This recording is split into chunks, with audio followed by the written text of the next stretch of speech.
안녕하세요. 오늘은 데이터 과학자란 누구고 무엇을 하는지 알아보는 시간을 하겠습니다. 데이터 과학자가 지녀야 할 기술까지도 포함해서요. 웹에서 데이터 과학자로 검색을 해봤더니 이런 결과 나왔습니다. 데이터 과학자는 데이터 과학과 관련된 분야를 전공하고, 저는 약간 좀 그렇네요. 관련된 분야. 전공하고 데이터 분석과 관련된 업무를 하는 사람을 말한다. 그렇죠. 네. 또 어떤 쪽에서는 데이터의 다각적 분석을 통한 조직의 전략 방향을 제시하는 계획자이자 전략가. 여기서는 기획자, 전략가.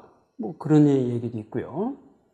또 기업이 가진 빅데이터를 저장, 처리, 분석하는 업무를 하는 전문가. 뭐 이런 말도 있네요.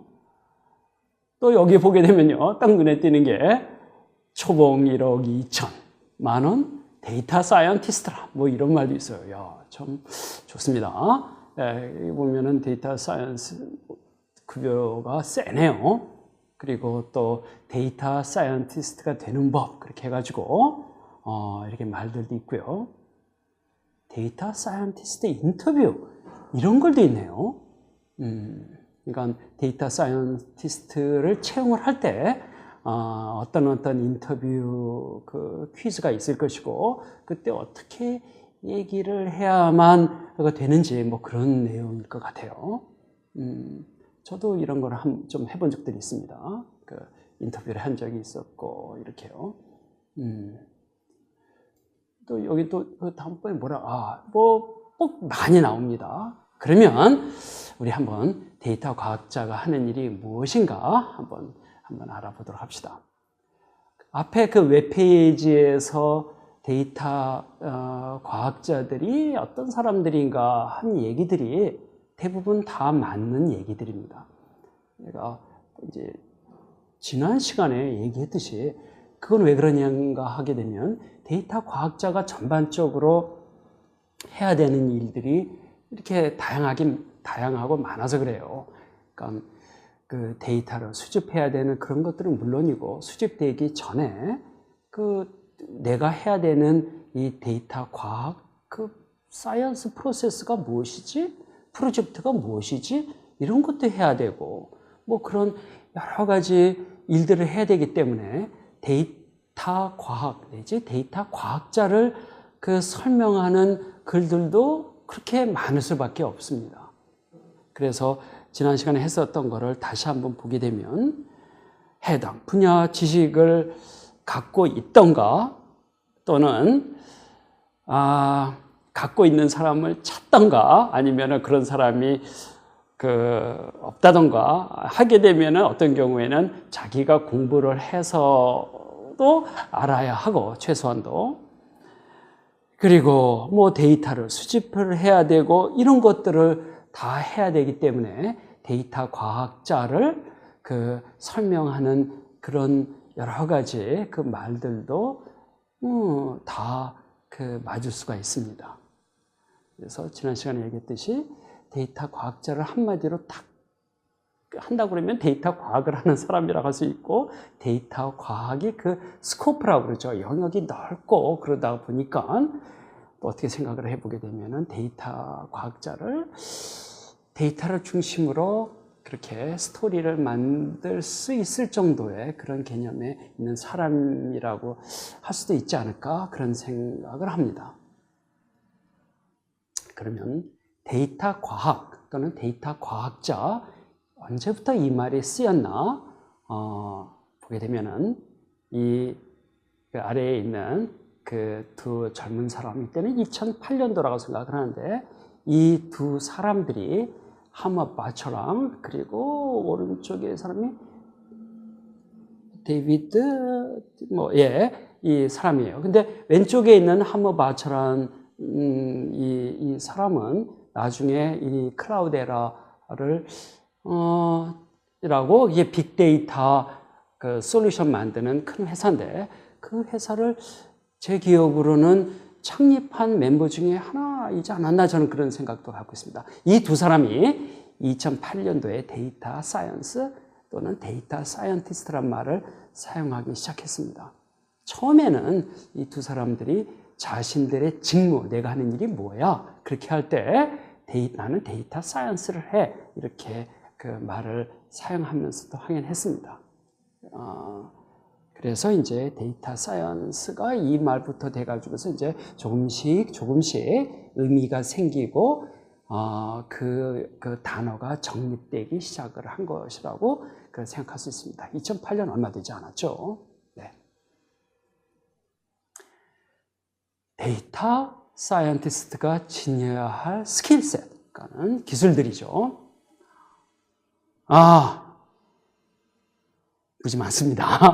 아까 보게 되면은 처음에 봤듯이 어떤 수학과 관련된 그런 지식들, 그런가 하면은 또 이제 데이터 사이언티스트들은 컴퓨터적인 지식도 있어서 프로그래밍을 하셔야 되거든요. 그러다 보니까는 프로그래밍 할 수 있는 지식, 그리고 또 데이터베이스하고도 연관되기 때문에 데이터베이스 관리에, 그러니까는 주로 SQL들이에요.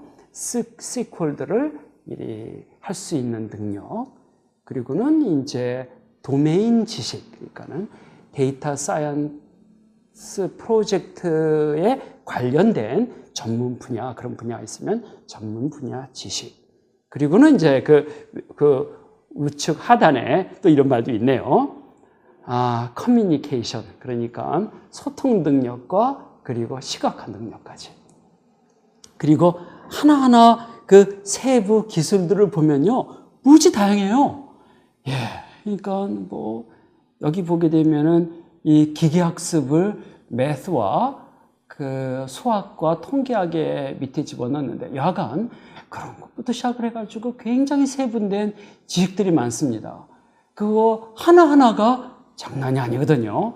기계학습도 굉장히 다양한 알고리즘이 있고, 그리고 그런데 그 많은 알고리즘을 어느 정도까지 알아야 되고 어느 정도까지 잘 써야 되고, 이거 뭐 참 얘기하기가 곤란하죠. 그리고 시각화, 그 분야만 하더라도 굉장히 다양해요. 그 시각화를 어떻게 시각화를 잘한다는 게 무엇인지, 그것도 좀 제 눈에 안경이듯이 참 다양한 이런 그 기술들이 있고, 보는 눈도 다르고, 그것에 따라서 이론들과 이런 것도 굉장히 다를 것이고, 그러다 보니까, 그리고 데이터베이스만 해도 엄청나게 큰 분야거든요.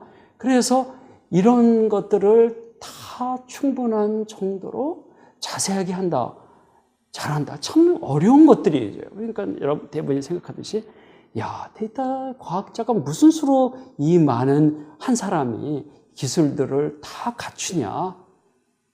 갖추기 어렵습니다. 네. 그래서 어떻게 해야 되느냐? 이제 한번 결론은 이렇습니다.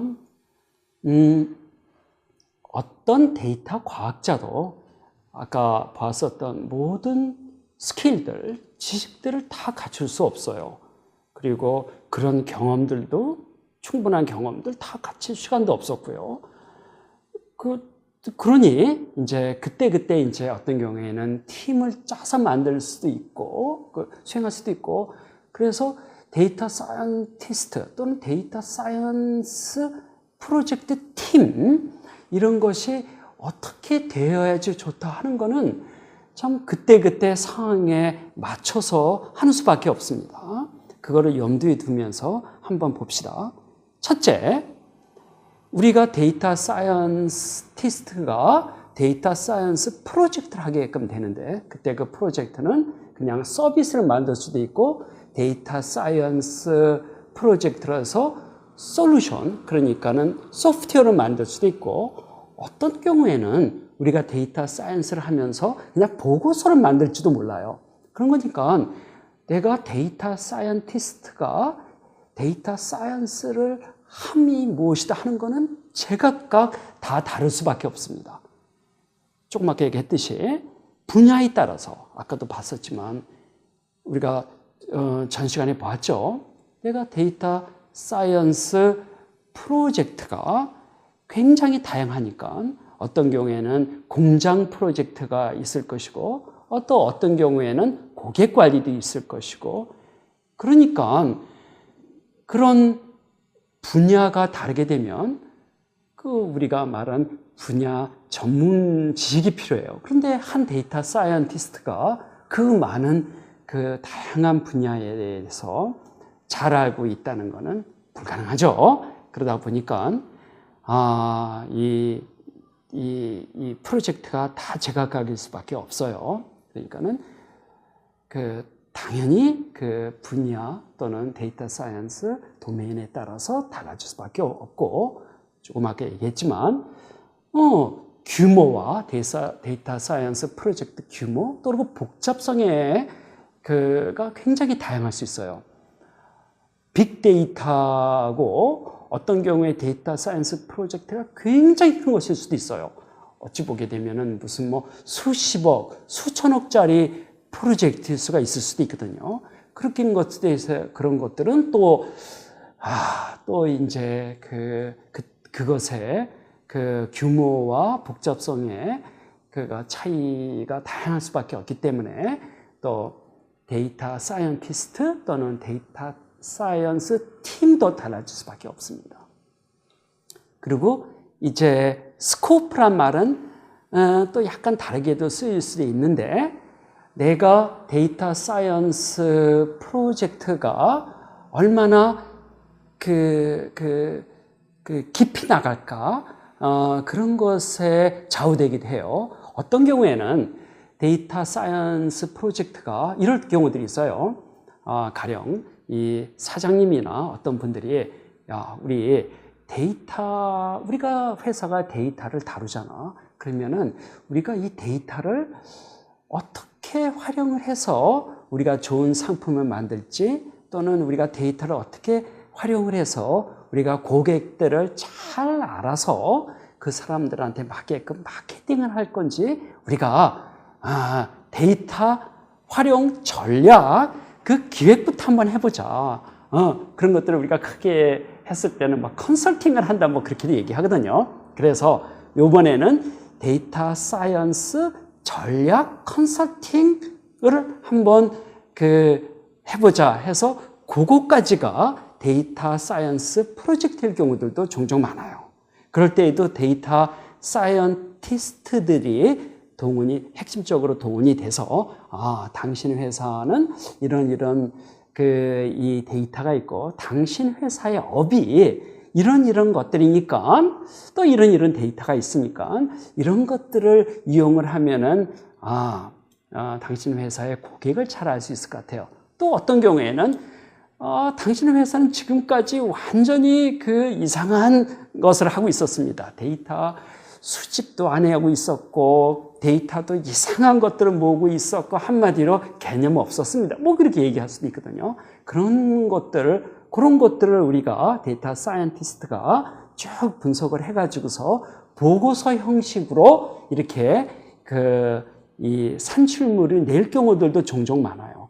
이제 그런 것들을 데이터 컨설팅 레벨까지 한다 그렇게 얘기해요. 그런 데서 그칠 것인지 아니면 그냥 쫙 그런 것들까지 포함을 하고 상품까지 만들고 서비스까지도 뭐 웹페이지도 만들고 하다못해 유지관리도 어떻게 당신들이 해주세요. 여기서 데이터 센터 하지는 않지만 그렇게 해줄 수도 있거든요. 당신들이 유지관리도까지도 해주세요. 아니면 그런 방안도 마련해 주세요. 그런 것까지 우리가 의뢰를 받으면은 그런 것까지도 생각을 해줘야 돼요. 그러니까 이렇게 분야에 따라서 복잡성에 따라서 그리고 내가 어느 레벨까지 해주냐에 따라서 데이터 사이언스 프로젝트가 다 다릅니다. 또 역시 그렇게 하다 보니까 데이터 사이언티스트가 그 모든 경험과 스킬을 다 갖출 수가 없죠. 그래서 많은 경우에는 그거에 맞춰가지고 프로젝트 성격에 따라가지고 팀이 필요할 경우들이 많아요. 혼자서 할 수가 없어서 이런 데이터 사이언스를 하는 팀을 이렇게 해가지고 하는 경우들도 종종 많습니다. 그래서 뭐 앞에서 이런 프로젝트가 달라지니까 도메인 전문가가 필요하면은 그 사람을 영입을 해야 되고, 그런데 그런 사람이 없으면 자기 해야 될 경우들도 있고요. 그리고 또 기획을 잘해야 된다면 뭐 기획도 해야 되고, 뭐 소통을 잘해야 된다라고 하게 되면은 말 잘하는 사람도 필요할 수도 있고, 뭐 이런 것들요. 그리고 이제 실제적으로는 이런 것들, 그 데이터 수집과 가공을 해야 되는데, 어떤 회사들을 보게 되면은 데이터가 여러 그 한 회사에도 여러 이 부서가 그 데이터들을 생성을 하고, 그리고 같은 회사 내에서도 무슨 데이터가 있는지 그 부서마다 다 제각각 이렇게 나뉘어져 있으니까 그 전체 회사 레벨에서 우리 회사는 무슨 데이터가 있는지 그것도 잘 모를 경우도 있고, 그리고 협조도 안 되는 경우들이 많아요. 우리가 저쪽 그 부서엔 이런 데이터가 있어야 될 것 같은데, 있을 것 같은데, 있어요 하게 되면은, 잘 모르겠는데요. 그럴 경우들도 있고, 안 그러면은, 그거를 약간 수정을 하면은 내가 필요로 하는 데이터가 나올 것 같은데, 그 다른 부서는 자기들이 하는 일이 바쁘다 보니까, 그거를 잘 안 해주기도 하고, 뭐 그런 경우들이 있어요.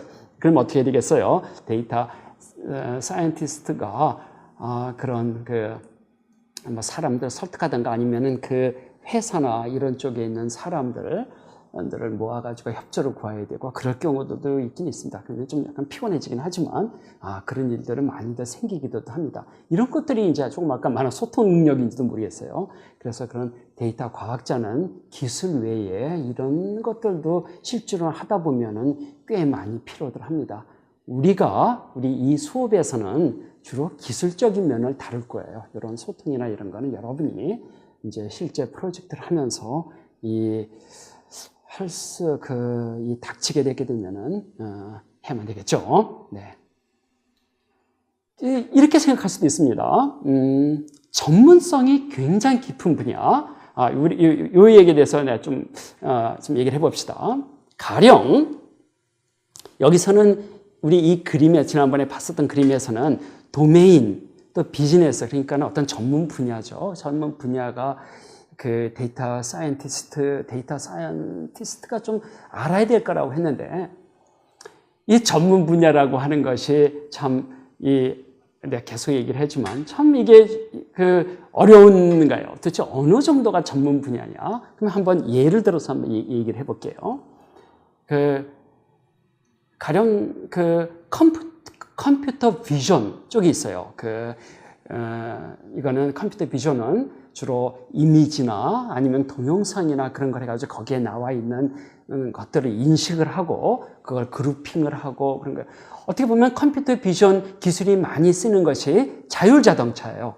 여러분이 이렇게 들어보셨을 가능성이 많을 것 같은데, 그냥 사람이 운전하지 않고 차가 스스로 길을 찾아다니고 막 해야만 되잖아요. 그러면은 그 인공지능이 이렇게 자동차를 운전해야 되잖아요. 그러면은 그 인공지능이 사람의 눈 역할을 해야 되고, 사람의 눈을 가지고서 이 동영상을 막 찍게 되면은 그거를 분석을 해가지고서 자동차를 몰아야 되거든요. 사람 역할을 해줘야 돼요. 그것이 우리 한 큰 분야를, 우리가 그 분야가 속한 분야가 컴퓨터 비전 그래요. 비전 분야라고 그래요. 그거는 전통적으로 전산과 전자 쪽 분야예요. 그리고 그쪽은 인공지능의 하나의 큰 분야입니다. 그러면 그것도 어떻게 보게 되면은 도메인 날리지죠. 근데 이런 거는 워낙 깊고 워낙 크고, 그리고 컴퓨터 비전은 1950년대부터 했었어요. 네, 데이터 사이언스가 있기도 전에요. 그런 거를 하다 보니까 이것도 분명히 동영상 데이터죠. 그거 가지고 하는 거 분명히 맞는데, 이런 쪽은 우리가 보통 데이터 사이언스라고 하진 않아요. 그와 비슷한 게 사실은 많습니다. 가령 자연어 처리. 이것도 인공지능의 중요한 분야예요. 뭐 요즘에 구글뿐만이 아니라 네이버나 이런 데서 많이 하는 우리나라 말을 영어로 이렇게 번역하고, 그리고 무슨 뭐 기사도 만들고, 맞아요. 요즘에는 인공지능이 장문까지 해요. 그리고 속아요, 사람들이. 그런 것들을 큰 분야를 우리가 자연어 처리 그러는데 그것도 인공지능의 주요한 분야 중에 하나예요. 전산 쪽에서 많이 하죠. 음성 인식도 그렇고 신호 처리 분야도 그렇습니다. 사실 신호 처리는 그것도 무지 큰 분야인데 그것들은 전자 쪽에서 오래 했기 때문에 그런 거는 우리가 그냥 신호 처리 분야 또 그리고 음성 인식 그러지 이런 거를 연구하는 사람들을 데이터 사이언티스트라고 그러지는 않습니다. 네. 그러면 이제 이런 것들을 좀 제외하고 이제 우리가 이제 보편적인 이 통계학, 수학 그리고 머신러닝 알고리즘을 써서 보편적으로 다루는 그런 문제, 그렇게 너무 심오하지 않는 그런 분야들을 다루는 쪽이 아마 제 생각으로는 데이터 사이언티스트들이 실제적으로 할 수 있는 그런 거지 않을까 생각합니다. 그런데 실제 하다 보면 그런 게 굉장히 많아요. 거의 대부분이 저는 그런 것 같아요. 그래서 다시 하는 얘기지만 이 기계학습은 인공지능 중에 한 분야예요. 머신러닝. 그렇기 때문에 데이터 사이언스, 요즘에 데이터 사이언스가 기계학습을 많이 쓰지만 또 인공지능이 기계학습을 무지 쓰거든요. 그렇기 때문에 기계학습 전공자들이 꼭 반드시 데이터 사이언티스트다 그건 아니에요. 않습니다. 그래서 그렇게 알아두시면 좋겠고 참고로 기계학습이라는 그런 용어는 아서 사무엘이라는 사람이 1959년에 이 용어를 만들었어요. 인공지능이 시작함과 동시에 기계학습은 있었습니다. 아서 사무엘은 전기공학자였고 그리고 인공지능의 개척자 중에 한 명이에요. 1950년도 미국의 한 조그마한 대학교에서 인공지능이라는 말이 있기 전인데 그때 인공지능을 비슷하게 하는 쪽 사람들이 모여서 야 이제부터 우리 인공지능이라는 이런 분야를 이 학문 분야를 우리가 만들기를 시작했다. 그것이 우리가 보통 50년대, 56년 우리가 그렇게 얘기를 합니다. 그래서 머신러닝은 인공지능이었었다 이렇게 얘기합니다. 예, 이 슬라이드는 제가 금년 초에 학생들하고 같이 했었던 프로젝트 중에 하나입니다. 어떤 야구단에서 그 야구장에 오시는 관중이 얼마나 될까 하는 것이었어요. 그래서 총 관중 수를 예측을 해야 되는 것이었었고, 그리고 이제 여러 구역들이 있어요. 여러 구역마다 얼마 정도의 관중이 오실 수 있을까 하는 것들이었고, 그리고 약간 복잡한 게 있었는데, 예매를 하거든요. 그래서, 가령 경기 시작, 14일 전부터 예매를 한다고 하게 되면, 예매가 진행이 되면서 예매율이 있잖아요. 예매에 있는 그 데이터도 있고, 전년도 데이터도 있고, 그런 여러 가지의 데이터를 종합을 해서 경기가 있기 하루 전까지 최종적으로 우리 이 구역별로 관중이 얼마나 될까 그리고 총 관중 수는 얼마나 될까 해서 중간에라도 예매가 되는 중간이라도 이거 예매율이 별로 안 좋아 관중 수가 적을 것 같아 하게 되면 우리가 계속해서 총 관중 수가 얼마가 될까? 그러니까 관중 수가 얼마 될까 하는 것이 우리들의 예측 과제였거든요. 그래서 예측을 기반으로 해가지고서 우리가 마케팅을 해야 되나, 뭐를 해야 되나 그렇게 선제적으로 마케팅 플랜까지도 사용할 수 있도록 만드는 그런 예측 과제들이었었어요. 그래서 이런 것들을 데이터 사이언스 프로젝트에서 하는 겁니다. 그래서 여러분이 제일 아래에 보시면 나오겠지만 이런 과제들을 할 때 경기일 그리고 상대 팀 그리고 그 경기가 생길 때까지의 전년도까지의 가령 누적 경기 그리고 이제 이것이 예매가 진행됨에 따라서 예매에 그때까지 예매 현황들이 있거든요. 그리고 만약에 우리가 날씨 예보가 이렇게 얼마 지나지 않아 이제 곧 있어가지고 예보가 좀 있다고 하게 되면 그런 것들을 계속해서 업데이트된 정보들을 이용을 해가지고 정보된 그런 정보들을 모아서 모델을 만들어서, 이때는 예측 모델이었어요. 예측 모델을 만들어서 우리가 최종적으로 경기 이래는 관중들이 구역별로 얼마가 될 것인가 하는 것들을 우리가 예측을 하고, 그리고 또 한편으로는 우리가 일별 예매까지도 우리가 예측할 수가 있었어요. 그러니까 현재까지가 예매 시작한 후 3일이었다면, 그래, 그러면 앞으로 4일째, 6일째는 얼마나 예매가 될까 하는 것까지도 계속 예측을 해보면서 그 날이 되게 되면 실제 얼마나 맞췄을까, 이런 것들을 쭉 하면서 우리가 아래 그래프를 이렇게 예에 나와 있듯이 계속해서 우리 예매 실황, 총관주 이런 것들을 계속 추적해가면서 하는 모델을 우리가 만드는 거, 이런 것들이 아주 대표적인 이 데이터 사이언스 프로젝트라고 할 수가 있습니다. 재미나는 과제였습니다. 한편 이런 과제들도 할 수가 있어요. 이것도 제가 했던 것 중에 하나인데, 화자 검증 또는 인식 그런 것이었습니다. 내용은 그 사람의 목소리를 기반으로 자기가 나는 홍길동이야 하게 되면은 이 사람이 누구지? 그 목소리만 갖고 내가 말하는 내용이 아니라 목소리를 가지고서 그 사람을 인식하고, 또는 나는 홍길동이야 그렇게 되고 자신이 진짜 홍길동이라 그러는데 이 친구 정말 홍길동 맞아? 그러니까는 그 음색이겠죠. 그거를 갖고 이 사람이 진짜 홍길동이 맞는지, 또는 자기 자신이 홍길동이라 그러는데 이 사람이 진짜 그 맞는지 검증하는 그런 일들이었어요. 이것도 어떻게 보게 되면은 목소리도 데이터가 맞죠. 이렇게 보면 큰 의미로 보게 되면은 데이터 사이언스라고 하더라도 그게 틀린 건 아닌데, 이 도메인 분야가 이 소리에 관한 거거든요. 그리고 이 소리는 그 전통적으로 전자과 쪽에서 신호 처리 쪽에서 많이 하는 것들이에요. 그래서 그런 쪽들은 이제 일반적으로 그런 기초 지식이 많이 필요하고 전문 지식이 많이 필요하기 때문에, 가령 아래다 보다시피 음성 처리, 그리고 참고로 이 기술에는 뭐 아이벡터 그리고 딥러닝에 요즘에 여러 가지 많이 필요하기 때문에 요런 쪽으로 하시지 않으셨던 분들은 좀 하기가 어렵기 때문에, 이런 거는 이제 일반적인 데이터 사이언티스트가 하기는 좀 어렵지 않았겠느냐 그렇게 생각을 합니다. 저는 이제 이런 것들을 해본 경험이 있었기 때문에 이런 거는 제가 좀 할 수가 있었습니다. 그래서 이제 여러분이 감을 잡으실 때 데이터 사이언티스트는 어느 것들을 할 만한 것들이겠다 하는 겁니다. 이것도 그야 물론 이 데이터 사이언티스트가 있어서 이런 전문 분야가 있으시면은 또 할 수도 있겠죠. 전문 분야 전문가가 있으시면요.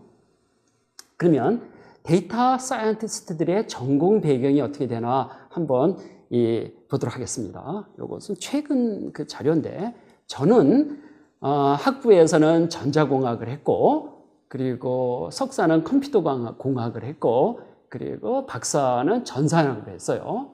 그리고 그 중에서도 저는 인공지능 또는 두뇌과학을 했습니다. 그래서 저는 어떻게 보면은 데이터 과학도 하는, 그래도 저는 그러더라도 인공지능 또는 머신러닝 또는 두뇌과학자라고 생각을 해요.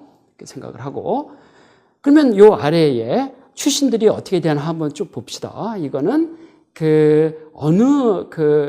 제일 왼쪽에는 데이터 과학자, 두 번째 그래프 열은, 이렇게 막대 그래프 열은 머신러닝 엔지니어, 소프트웨어 엔지니어 그렇게 쭉 되어 있네요. 그리고 요 색깔들은 출신 배경들이에요.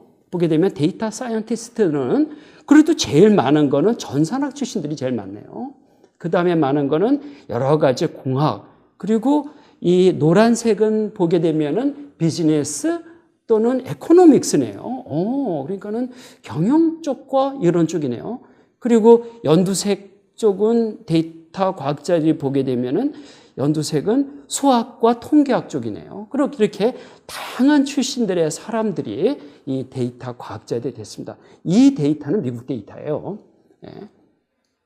그 반면에 머신러닝은 아무래도 그 전산학 출신의 그 사람들이 더 많이 있고 그렇다는 것을 보실 수가 있겠습니다. 이렇게 쭉 보시게 되면.